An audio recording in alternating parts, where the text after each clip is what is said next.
All right, so let's talk some Nigerian women's football. A couple of things to talk about on this video today. First, you got the under 20 women's team who have a match coming up this weekend. Then we have the big update concerning Randy Waldrum and the Super Falcons. But before we get into that though, please make sure to like and share this video and also subscribe to the channel if you haven't already.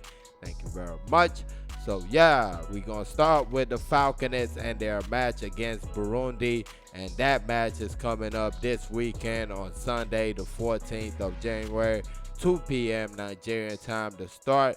Now the game was going to be hosted in Burundi, but it was shifted to Tanzania by FIFA, so it's going to be hosted at the Dar es Salaam Stadium. I believe it was the same stadium that hosted the Falconets match against Tanzania in the last round.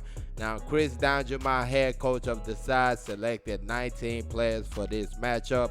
3 goalkeepers, 5 defenders, 5 midfielders, and 6 forwards. Now, the players were mostly the players that were part of the Tanzania matchup, but a couple of players missing. Actually, one key player that I noticed come for Lauren Shaw, the player who scored the winning goal, the defender, central defender. She scored the winning goal against Tanzania in Abuja, and she misses out on this game. She was in camp, so I don't know what it is. It might be coach's decision or an injury or something like that, but either way it goes, she's not on the team, and the team actually left yesterday for Tanzania, so hopefully they're there safe and sound and all that good stuff. But moving on, we got Randy Waldrum. Of course, Randy Waldrum, the head coach of the Super Falcons, or was the head coach of the Super Falcons. Justin Madugu, his assistant, has kind of been in charge for the last couple of games, and now the reports coming out is that Randy Waldrum and the NFF have agreed to a new contract. So NFF President Ibrahim Gassal was interviewed right before he left the country for the AFCON. I guess he was flying with the Super Eagles to the AFCON. I don't know how many goals he's going to be scoring over there. But he was interviewed and he was asked about the Super Falcons coach's situation. And this right here was pulled from the Punch website. It said, "We had a lot of discussions with Waldrum and I think he's agreed to a contract. We had issues before the World Cup about who he wanted in the team, but in the contract with the NFF and Waldrum, there's nowhere it is stated that Waldrum has a right to come up with any assistant." Said during talks for a new contract, he brought up the woman's issue, saying he wanted her in the team, but I told him we don't want her because I know a condition. He talked about increments of his allowances, and we said no.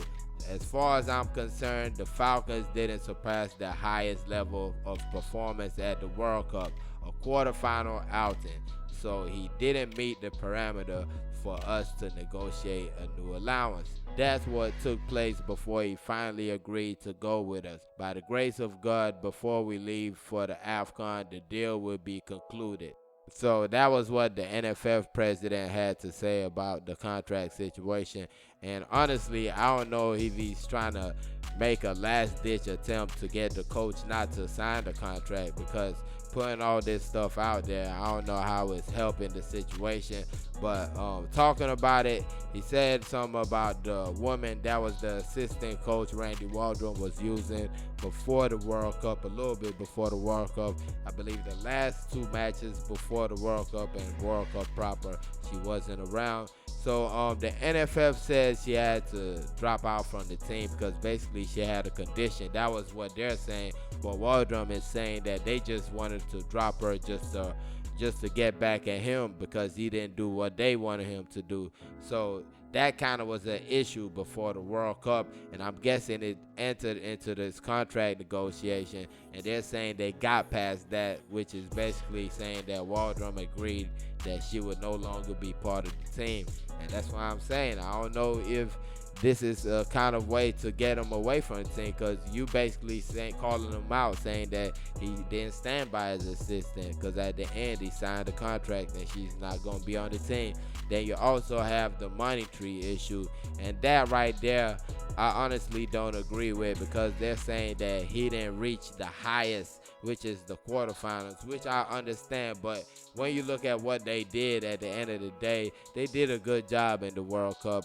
And even though they didn't get into the quarterfinals, I mean, they lost on penalties. They took that team to the end of the rope. And even when you see the end of the World Cup, that same team was in the final. So, I mean, you got to give them a little bit of credit for that. Now, with the assistant coach, I felt like from the time that it was said that she wasn't going to be part of the team, I didn't think she was going to come back, because if we didn't do well, Waldrum was going to be fired and she wasn't coming back. If we did well, they were going to keep Waldrum and tell him, like, look, we did well without your assistant coach.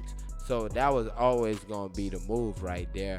Then you add that to the fact that one of the assistant coaches he does have took charge of the team and did a good job, kept the ship afloat. So the NFF is always going to point at that and say, look, the assistant coach you do have did a great job by himself. So he's definitely not a poor coach, and he's definitely someone that can help you. So that was always going to be the play, in my opinion. But anyways, let me know your thoughts on these stories right here. Randy Waldrum returns. Then you got the Falconets taking on Burundi over the weekend. Let me know your thoughts. And please don't forget to like and share this video. And also subscribe to the channel if you haven't already. Thank y'all for watching. Peace.